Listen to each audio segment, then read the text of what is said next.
আল্লাহুম্মা ইন্নী যালামতু নাফসি, আল্লাহ জুলুম করেছি, জুলমান কাসীরা, অনেক জুলুম।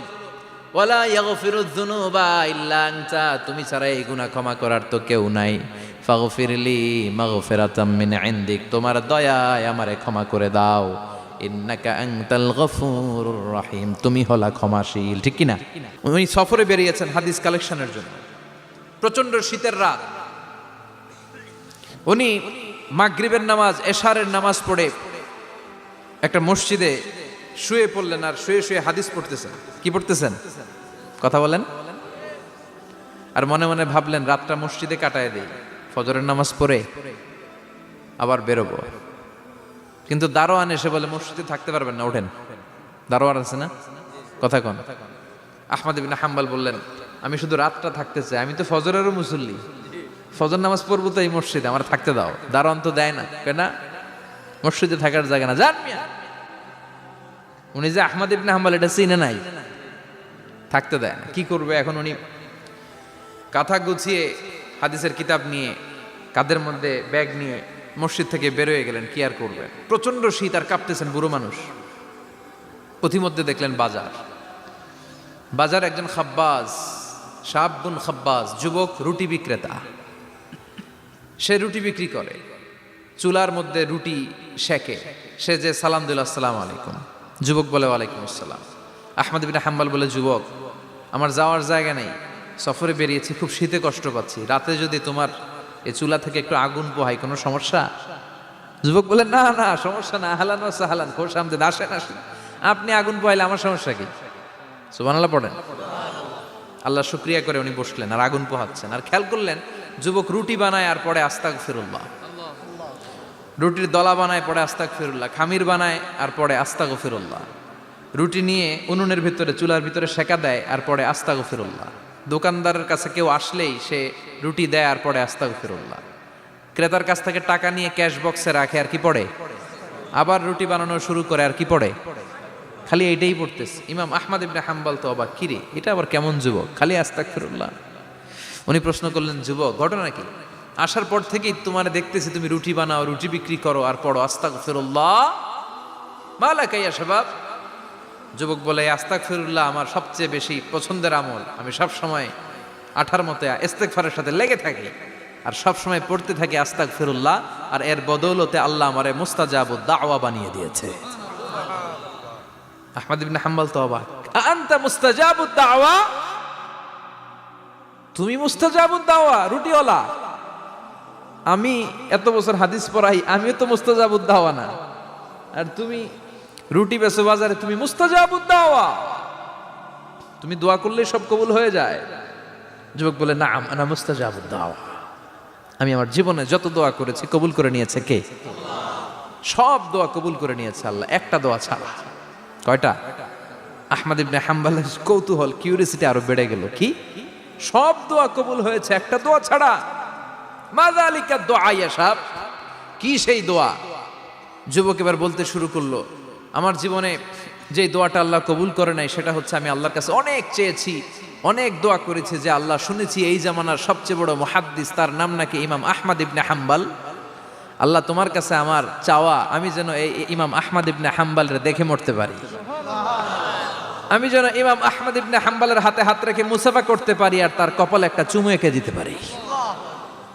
আহমদ ইবনে হাম্বল আবেগপ্রবণ হয়ে গেলেন, চোখের পানি ছেড়ে দিলেন, বললেন যুবক তোমার এই দোয়াটাও কবুল হয়ে গিয়েছে।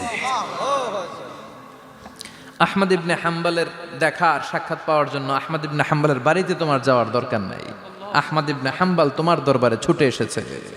আনা আহমদ ইবনে হাম্বল মুহাদ্দিসুদ দাহর, আমি নিজেই আহমদ ইবনে হাম্বল।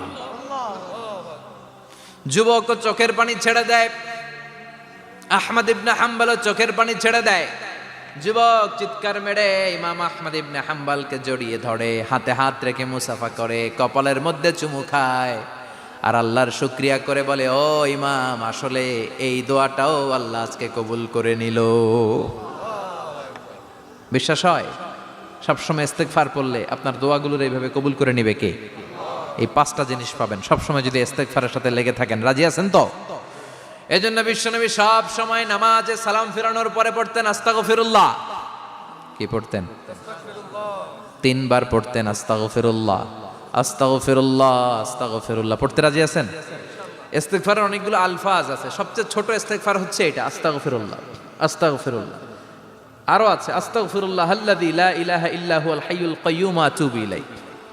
বিষ্ণু বলেন এই ইস্তেগফারটা যদি কেউ পড়ে, আত-তাওয়াল্লি মিন ইয়াউমিজ জাহাফ, যুদ্ধের ময়দান থেকে পালিয়ে আসা কবিরা গুনাহ। কি গুনাহ? কাফেরদের সাথে যুদ্ধ, আমি তাগড়া যুবক, তলোয়ার নিয়ে নেমেছি, আমার দেহের এক ফোঁটা রক্ত থাকা পর্যন্ত আমি যুদ্ধ চালিয়ে যাব, আমি ফিরে আসতে পারবো না, আইনটা কার? ফিরে আসলে কবিরা গুনাহ। বিশ্বনবী বলেন যুদ্ধের ময়দান থেকে ফিরে এসেছে এরকম কবিরা গুনাহ অবলম্বনকারীও যদি আস্তাগফিরুল্লাহ আল্লাযী লা ইলাহা ইল্লা হুয়াল হাইয়ুল কাইয়্যুম ওয়া আতুবু ইলাইহি পড়ে, ওই কবিরা গুনাহকারীকেও ক্ষমা করে দিবে কে? পড়তে রাজি আছেন তো? আবার সাইয়েদনা আবু বকর বললেন ইয়া রাসূলুল্লাহ আল্লিমনি দুআআন আদউ বিহি ফি সালাতি, এমন দোয়া আপনি আমারে শিক্ষা দেন যে এই দোয়াটা আমি নামাজে পড়তে পারি। বিশ্বনবী বললেন পড়ো আল্লাহুম্মা ইন্নী যালামতু নাফসি যুলমান কাসীরান ওয়া লা ইয়াগফিরুয যুনুবা ইল্লা আনতা ফাগফিরলি মাগফিরাতাম মিন ইনদিক ইন্নাকা আনতাল গফুরুর রহিম। সুবহানাল্লাহ পড়েন। এটাও ইস্তেগফার। আমরা এটার বলে দোয়া মাসুরা, সালাম ফেরানোর আগে পড়ি না? যেখানেই ক্ষমা চাওয়ার কথা আছে ওইটারই কি বলে? ইস্তেগফার। আল্লাহুম্মা ইন্নী যালামতু নাফসি, আল্লাহ জুলুম করেছি, যুলমান কাসীরা, অনেক জুলুম, ওয়ালা ইয়াগফিরুয যুনুবা ইল্লা আনতা, তুমি ছাড়া এই গুনাহ ক্ষমা করার তো কেউ নাই। ফাগফিরলি মাগফিরাতাম মিন ইনদিক, তোমার দয়ায় আমারে ক্ষমা করে দাও। ইন্নাকা আনতাল গফুরুর রহিম, তুমি হলা ক্ষমাশীল। ঠিক কি না? এটাও ইস্তেগফার, এটাও পড়বেন। আর এই সব ইস্তেগফারের শ্রেষ্ঠ ইস্তেগফারের নাম সাইয়্যিদুল ইস্তেগফার। যত ইস্তেগফার হতে পারে এর মধ্যে সবচেয়ে শ্রেষ্ঠতম ইস্তেগফার নাম কি? কথা কন।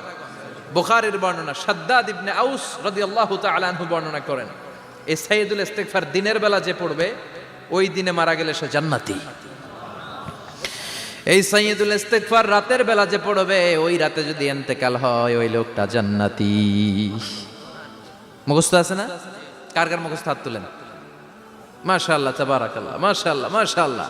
আর যাদের নাই তাদের হোমওয়ার্ক, তাদের আল্লাহুম্মা আনতা রাব্বি লা ইলাহা ইল্লা আনতা খালাকতানি ওয়া আনা আবদুক ওয়া আনা আলা আহদিকা ওয়া ওয়া'দিকা মাস্তাতা'তু আউযু বিকা মিন শাররি মা সানা'তু আবুউ লাকা বিনি'মাতিকা আলাইয়া ওয়া আবুউ লাকা বিযামবি ফাগফিরলি ফাইন্নাহু লা ইয়াগফিরুয যুনুবা ইল্লা আনতা। সুবহানাল্লাহ পড়েন। আজকে রাতে পড়ছেন, মারা গেলে জান্নাতি। চিল্লায় পড়েন না আল্লাহু আকবার। এজন্য বিশ্বনবী বলেন আমার আগের গুনাহ মাফ, পরের গুনাহ মাফ, তারপরেও প্রতিদিন আমি 70 বার তওবা ইস্তেগফার পড়ি। আজকে থেকে পড়তে রাজি আছেন তো? বেশি বেশি ইস্তেগফার পড়া যাবে না? একটু প্রাণ খুলে দিল খুলে আওয়াজ করে পড়েন তো আস্তাগফিরুল্লাহ। আর জোরে পড়েন আস্তাগফিরুল্লাহ। আবার সবাই পড়েন আস্তাগফিরুল্লাহ। সব সময় তওবা ইস্তেগফার যারা পড়ে তাদেরকে পছন্দ করে কে? সব সময় জিকির করে করে জিহ্বাটারে যারা ভিজিয়ে রাখে তাদেরকেও পছন্দ করে কে? আল্লাহ বলেন ওয়াজকুর রাব্বাকা ফি নাফসিকা তাদাররুআন ওয়া খীফাতান ওয়া দুনাল জাহরি মিনাল কওলি বিল গুদুবি ওয়াল আসাল ওয়া লা তাকুম মিনাল গাফিলিন। সুবহানাল্লাহ পড়েন। আল্লাহ বলেন ওয়াজকুর রাব্বাকা ফি নাফসিক, আল্লাহরে মনে মনে ডাকো। তাদাররুআন ওয়া খীফা, আল্লাহর জিকির করতে আল্লাহ বলেছেন ফি নাফসিক। বুঝতেছেন না অর্থ? ফি নাফসিকা, মনে মনে আল্লাহর জিকিরটা করো। তাদাররুআন ওয়া খীফা, তাদাররুআন মানে বিনয়ের সাথে, with full of humility, submission and humbleness, বিনয়ের সাথে আল্লাহরে ডাকো। ওয়া খীফা, গোপনে গোপনে ডাকো। দুনাল জাহারি মিনাল কওল, চিৎকার চেঁচামেচি করে ডেকো না। কার কথা? আওয়াজ করে জিকির করো না। এই যে আমরা মাহফিলে লা ইলাহা ইল্লাল্লাহ জিকির করে, এটা তালিমান। উদ্দেশ্য কি? তালিমের জন্য আওয়াজ করে জিকির জায়েজ আছে, কিন্তু ব্যক্তিগত জিকিরের যে ইবাদতটা এটা আস্তে আস্তে হইতে হবে, এটা ভদ্রভাবে হতে হবে, চিল্লাচিল্লি করে নয়। আবার তালিমের জিকির ওইটাও ভদ্রভাবে। ইন্নাল্লাহা জামিল ইউহিব্বুল জামাল, আমার আল্লাহ সুন্দর, আমার আল্লাহর জিকিরের মধ্যেও সৌন্দর্য আছে না নাই? কিন্তু এদেশে জিকিরের ভেতরে লাফালাফি আছে না নাই? বেশি না কম? কি বসেন বসেন, হ্যাঁ বসে যান তো। অনেক ধরনের আছে জিকির, হ্যাঁ বসেন বসেন, বসে যান। হ্যাঁ হাইবার আলী, এটা কি আবার জালালি? তো এই যে ইন্নাল্লাহ জামিল ইউহিব্বুল জামাল, আমার আল্লাহ সুন্দর, আমার আল্লাহর জিকিরের মধ্যেও সৌন্দর্য আছে না নাই? তালিমের উদ্দেশ্যে সবাই মিলে জিকির করা যায়, কিন্তু চিল্লাফাল্লা করা যাবে না, লাফালাফি করা যাবে না, মাথা ডানে বায়ে ঝোলানো যাবে না, ঠিক কি না? কিন্তু লাফালাফির জিকির আছে না নাই? লাফাইতে লাফাইতে, হ্যাঁ গাছের আগায় বাঁশের আগায়। আবার যিনি জিকির পরিচালনা করে ওনার কান্দে যাই ওঠে, আছে না নাই? বিশ্বনবী সাহাবাদের নিয়ে জিকির করছেন, সাহাবারা লাফাতে লাফাতে খেজুর গাছের আগায়, হাদিসে আছে না এটা? বিশ্বনবী সাহাবাদেরকে নিয়ে জিকির করছেন, লাফাতে লাফাতে আবু বকর বিশ্বনবীর কান্দের উপরে, আছে হাদিসে আছে। এটা জিকির নয়। কি সুন্দর দেখেন, ইসলাম বুঝা কত সহজ। ওয়াজকুর রাব্বাকা ফি নাফসিকা তাদাররুআ ওয়া খাইফা, গোপনে জিকির করো, ভদ্রতার সাথে বিনয়ের সাথে জিকির করো। ওয়ালা তাকুম মিনাল গাফিলিন দুনাল জাহারি মিনাল কওল, চিৎকার চেঁচামেচি করে জিকির করো না। যারা চিকফাল দিয়ে হই হই হই হই করে, আছে না? হই হই হই হই হই হইয়ের ভিতরে আল্লাহর নাম আছে। হ্যাঁ এই যে হুই হাই হুই হাই, এই স্টাইলের যে জিকির, এটার ভিতরে আমার আল্লাহর নাম আছে? আল্লাহর নাম যদি না থাকে ওইটা জিকির হবে? কথা বলেন। বিষ্ণু বললেন খবরদার, চিৎকার চেঁচামেচি করে লাফালাফি করে যারা জিকির করে এরা মনে করে আল্লাহ কানে শোনে না। কথা বলেন। আপনি গোপনেও আল্লাহর ডাকলে আপনার ডাকে সাড়া দিবে কে? এজন্য রাব্বুল আলামিন বলেন ফাযকুরুনি আযকুরকুম ওয়াশকুরুলি ওয়ালা তাকফুরুন। বান্দা আমার জিকির তোমরা করো, আমিও তোমাদের জিকির করব, ঠিক কি না? আমরা যদি আল্লাহর জিকির করি আমাদেরও জিকির করে কে? সুবহানাল্লাহ কইবেন না? আমরা আল্লাহর জিকির করে, আল্লাহ নাকি আমাদের জিকির করে, জানো তো না কথা এটা?